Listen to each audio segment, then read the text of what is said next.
Hello বন্ধুরা, good afternoon. চলো আজ তোমাদের দেখাবো পুরোনো একটা শার্ট দিয়ে কিভাবে আমি একটা ব্যাগ তৈরি করলাম। খুবই সুন্দর এই ব্যাগটি দেখতে। এই ব্যাগের মধ্যে তোমরা পুরনো কিংবা নতুন জামা কাপড় স্টোর করে রাখতে পারো।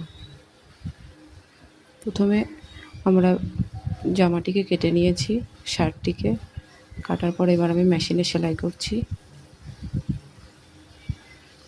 মেশিনে সেলাই করার পরে দেখো স্টেপ বাই স্টেপ সেলাই করে নিলাম।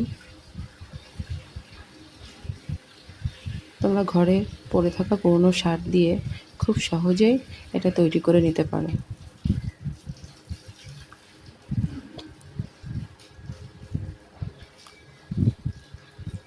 দেখো আমরা এটাকে সেলাই করে নিচ্ছি।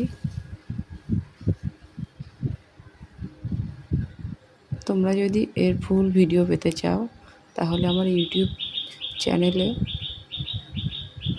ভিজিট করো। আমার ফেসবুক পেজে ইউটিউব চ্যানেলের লিংক দেওয়া আছে। দেখো কত সুন্দর ব্যাগটা তৈরি হয়ে গেল। এর মধ্যে আমরা আমাদের প্রয়োজনীয় জামা কাপড় স্টোর করে রাখতে পারি। দেখো কি দারুণ!